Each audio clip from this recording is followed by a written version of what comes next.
Thank you, Andrea. Good morning, ladies and gentlemen. Pardon me while I rearrange the technology and cross my fingers that these devices will also talk to Macintoshes. It's been, for me, a year of anniversaries. I celebrated my 35th wedding anniversary. I say I because I'm not sure that my wife was celebrating. Thank you. Last month I celebrated the 40th anniversary of my beard. It was once brown with red streaks. It isn't anymore. The important celebration this year is the 25 years of the Bled conference. And what I'm going to do is invite you to cast your mind back 25 years and then work forward with me to the present and into the future. And I have a 45-minute slide presentation which I'm going to need to do in 20 minutes, so please read quickly. So, 25 years ago, stop, think, who was in charge? Well, Maggie Thatcher and Ronald Reagan at least thought they were in charge. Gorbachev, not just yet. An important fact was that Matej, I can't pronounce it properly, Gaspar was born in Zagreb Hospital. Anybody know the person? He's 24, 25 now. What was important about him? That the UN proclaimed him. Obviously, they could choose randomly, but that's the person they chose. Why is that significant to this conference and to 25 years? Do you know what the population of the world is now? Sustainability's been mentioned a couple of times. We have had a net increase of 2 billion people at the same time as increasing the well-being and the resource usage and the pollution to match those numbers. That's how much the world has changed in that time frame. Since it's the football season for the European Championships, we were thankful in a number of respects that we no longer have a Yugoslavia because it could be ruling the roost in world football. Instead, we have lots of different parts of the old Yugoslavia who create difficulties, and who knows what Croatia will do this evening. Anybody remember Bon Jovi? U2's first hit, anybody can name it? Well done, I can't. The Eurovision Song Contest has doubled in size. Eurovision is an interestingly flexible concept, as Azerbaijan showed us this year. The other Europe. There was no EU in 1987-88. This is when Yosha thought up the first conference and then ran the first conference. This is the situation we were in. The EU has come since and expanded and gone through many phases. Margaret Thatcher and Ronald Reagan were, quote, in power, unquote. Gorbachev wasn't yet. So by the time the Berlin Wall fell, there had already been 2 conferences run by Yosha. This is quite a long time ago. And the most exciting conference, which was the first one I ever came to here in 1991, was held a few days, very conveniently for us, before the war occurred because we got out through the border first. Exciting times, and I hope we continue to have exciting conferences in a different way from the way we had it in 1991. So all of this had gone on in the first few years of the conference, and many of us have to dredge back into our memories to pull that together. Now, what were these conferences about then? They were about batched data transfer. They were about the brave new world of actually transferring data between organisations in an organised manner. Electronic interaction in almost the most primitive form that you could imagine it. Now, that's not a criticism of Yosha's choice of the original themes. It's a comment on where the world was, and therefore a comment on what the world has done during the last 25 years, and the reason why there is so much dynamic at this conference. That's the kind of ICT that we were using in 1987-88. Remember those? We now have tablets. They're not real computers, but within a little while they'll be forced to be real computers. That was a luggable. That's all we then had. Graphical user interfaces had been around for a short time, thanks to Xerox first and then Apple. Microsoft had been struggling for years, and they struggled for many more years before they made it really work. Sure, we had mobile phones. Well, some people had mobile phones, far, far fewer than have them now. They were only analogue, and 2G, so-called, was still to come, several years after Yosha started the conference. Why EDI? Because that's all we could do at that time. That was the stunner for me when I went back. I was thinking 9600 baud. At the time, 2400 BPS was your lot. And bulletin board systems were still how human beings talked to one another. Sure, there was the early phase Ethernet. Corporations had local area networks. In 1988, I did a survey of Australian corporations and government agencies for their email and EDI usage, and there was substantial email usage internally only in large organisations in Australia and, of course, elsewhere at the time. Internally only. We think of email as internet email. Sorry, that's not how it originally was. That's not how it was when Yosha started the conference. Sure, we had Apple Talk. In '86, I installed Apple Talk in the Australian National University, as many others doubtless did too. You couldn't really afford to install the other kinds of LANs at the time. In 1987, I ran a master's seminar at the University of Bern where we actually connected IBM PCs to a System 38. It was brand new at the time for a PC to be able to talk to anything else. That's the world we were in. Inter-organisational systems is our bread and butter. We assume it. Well, in 87, 88, they're the main instances of inter-organisational systems that existed. They almost entirely used, they did entirely use what we would now call physical private networks. We don't even bother using the term anymore. We assume that private networks are going to be virtual. They were only physical at the time. 3 of those were they were master-slave networks, star networks with dumb terminals with limited electronics on the end of them. Only Swift was a peer-to-peer network of those networks. Sure, an internet just existed. 1983, TCP/IP. The ARPANET was still very early and very constrained in those days. ERP hadn't been invented yet. That's the world. Now, I'd like to talk quickly about information systems, but that's going to be one of the slides I have to skip in order to get to 20 minutes. That's the world of intra-organisational systems. That's what we knew about. We knew about underlying transaction systems that produce data. We had worked out ways by then of converting that data into something useful for decision makers, and we had started to play around with other kinds of data, invented data, what-if scenarios were beginning to really make some progress. That's where we stood in those days. Strategic information systems theory, which has been meat and drink to this conference for so long, only emerged. Porter's original book, which was the starting point for so much, was 1980. And that was early days and wasn't in information systems per se. And the proposition then was that smart decisions gain sustainable competitive advantage. And there were examples like these. That's all we had going. We've learned a lot since, as one of my later slides shows. So those early years of the Bled conferences focused on first EDI and then progressively into organisational systems. In 1993, the paper that I presented here used the electronic commerce word. It wasn't the only one, but it was one that argued we must now change. EDI has been making progress. We now have more possibilities, was the argument. Changes have occurred. Change has always occurred at this conference.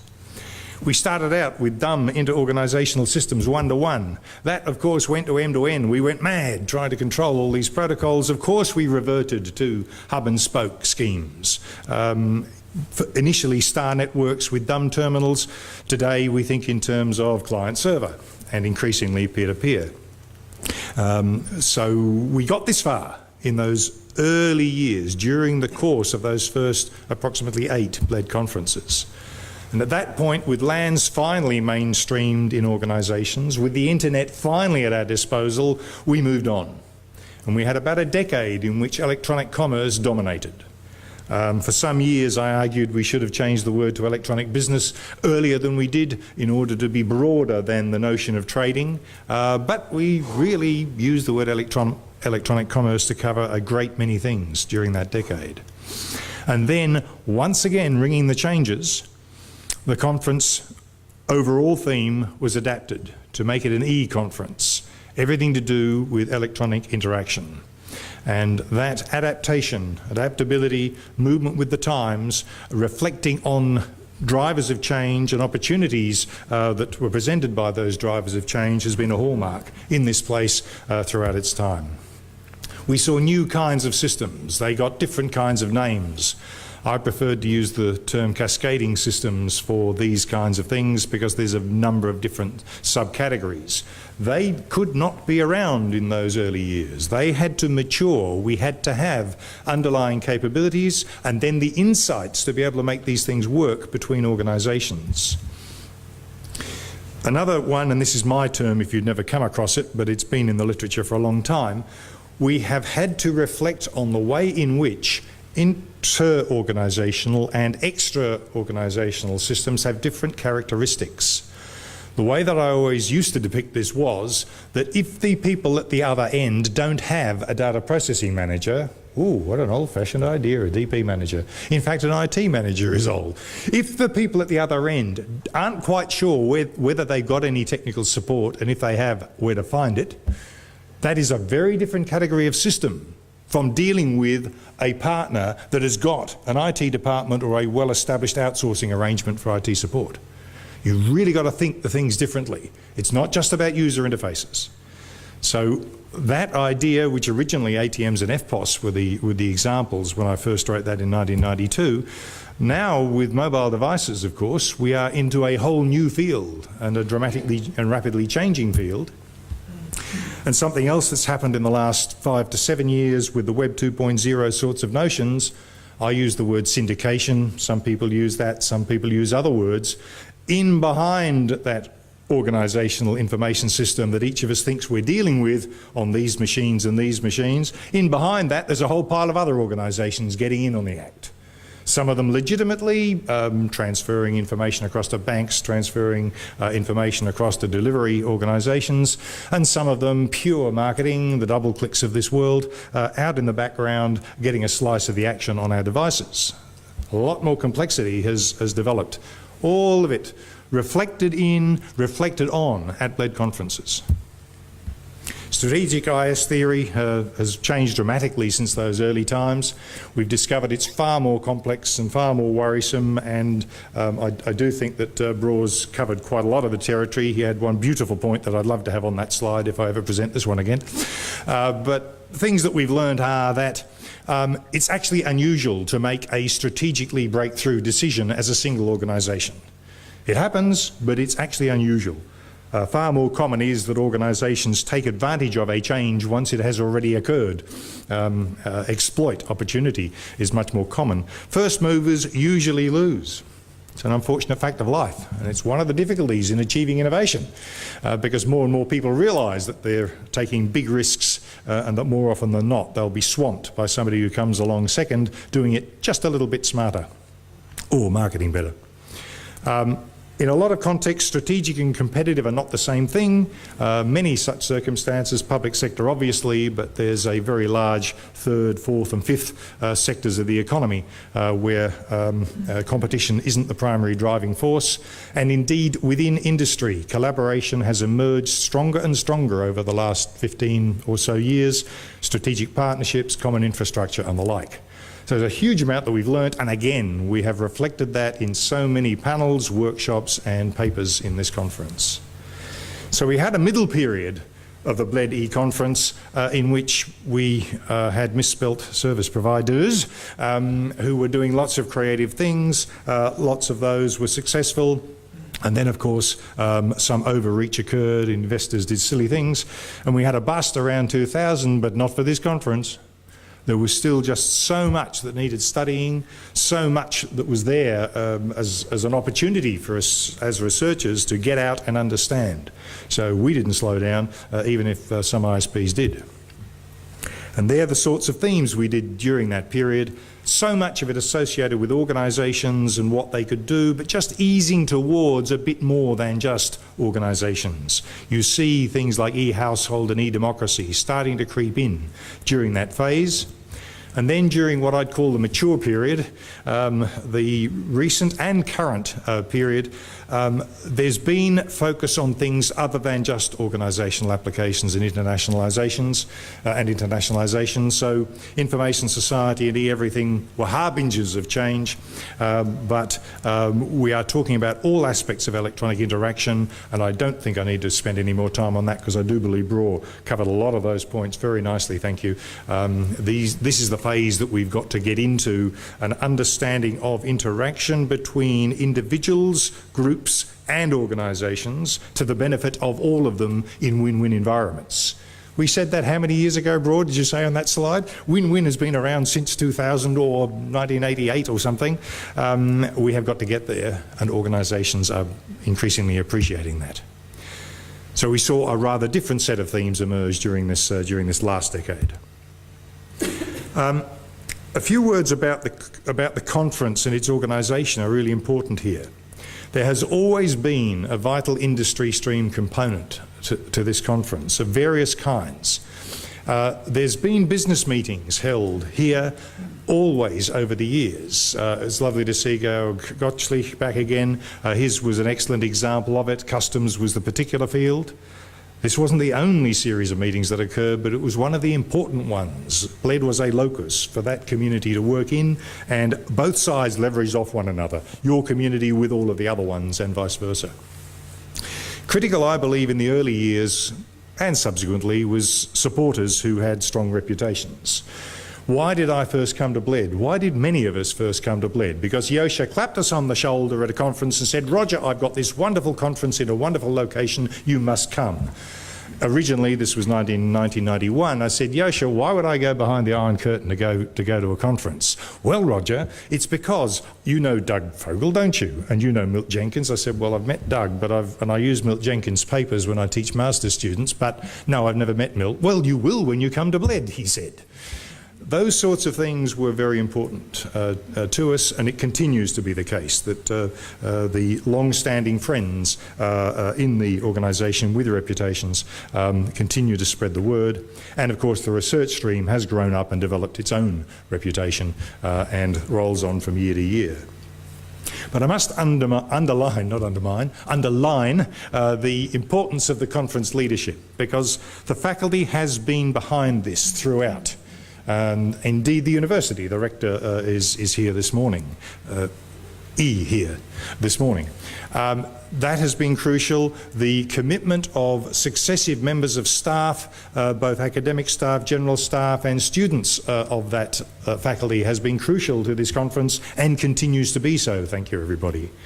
The conference chairmanship from Yosha originally, and Andrea is already now 4 years in the conference chair.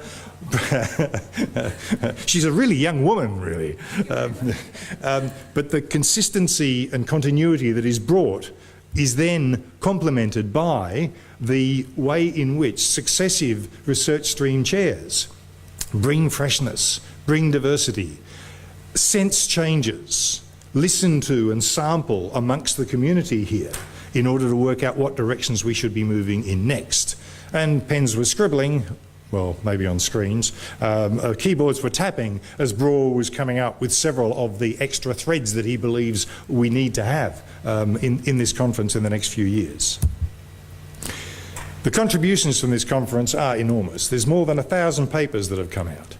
There's been 773 of them refereed until this year. We've added 51 this year, so we're well over 800 refereed papers now. 50 countries on the research program.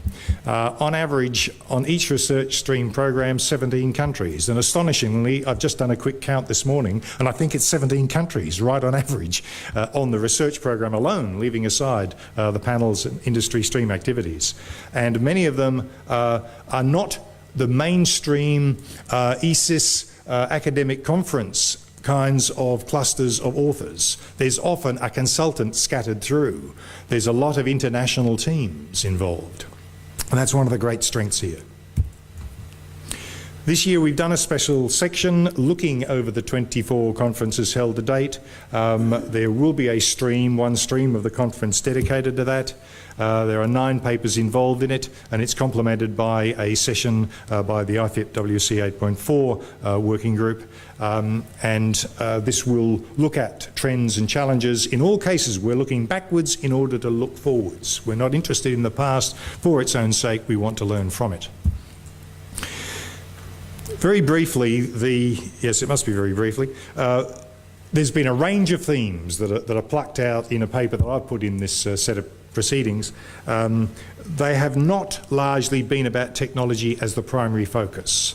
Technology has been a driver, it becomes an enabler, and increasingly, as Broer says, we must look to it and select from the technologies in order to satisfy needs, not just be technology driven. We've always had something of that flavour here, but technology's always been in the background. We've had lots on categories of e-business, 60% and a whole 14% of the key terms in titles across the 773 papers. E-commerce variants are the single most outstanding volume.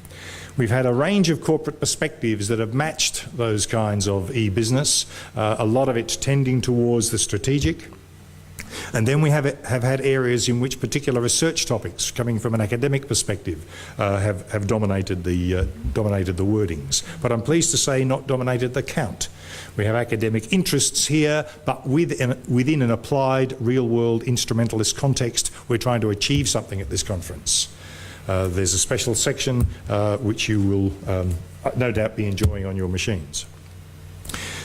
Has this conference had impact? Well, as I said, there's 1,000 papers. Let me use an old slide from some years ago. That set of CDs, including the two that you've got this time, has doubled or slightly over doubled what's in that old photograph. In addition, and critically, 550 of those papers are up online, open access on the conference website and get used. They're also in the AIS, Association for Information Systems, e-library. There's been quite a few papers that have made it forward into special sections that we have arranged in a couple of leading journals, the two leading journals in this sphere. Google citation counts tell us something. Downloads from that library alone tell us a great deal. I'll skip. Those stories will come in the session later. Let me talk very briefly about some challenges to complement what Broer was saying. Where should we be going from here? What can we learn from that history in order to move forward? Well, we haven't run out. It isn't the end of history. It isn't the end of opportunities for the Bled conference. Technologies alone will create a whole pile of additional challenges for us, such as those. I won't enumerate them.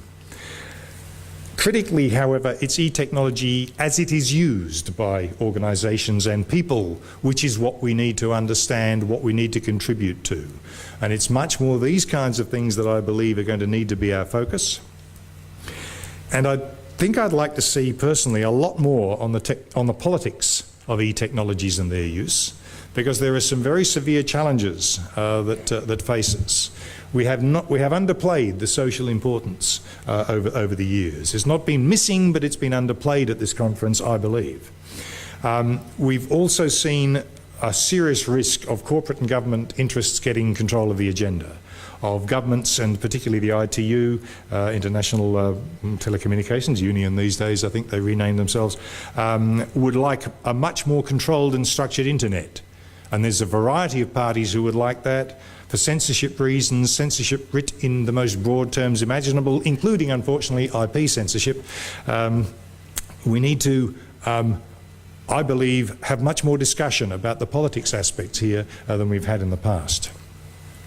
That means that we've got to have even more diverse scope, economic and human perspectives, and the units of study in the papers that we do have got to be rich and varied in order to tackle the problems at the appropriate level. Because if you don't have the right level of granularity, you cannot understand phenomena. I'll skip that one because I skipped it before. I'll skip that and challenge researchers with those two slides some other time. I'll skip that because I can talk about it in 5 minutes' time. What I would have liked to have done today was to have one more picture slide right at the end. Imagine, if you will, a yellow balloon rising over the lake of Bled. One did this morning, and I photographed it. Two, yeah, the other one was blue, Doug. I photographed it, and I wanted to have it here. Unfortunately, my wife is walking up in the Treeglove Lakes, and she took the camera before I managed to download the photograph. Imagine, if you will, a yellow balloon rising over the lake. This is an important image for our challenges, because flying a kite is good, experimental, but a kite is still held down. It is still tethered. A balloon isn't. A balloon floats free. It takes much bigger risks than a kite does. And we've got to do a lot of that at this conference. We must continue to look for value. We must continue to look for the leading edge, the bleeding edge. We have to take risks. And that was more than 20 minutes. I'm sorry.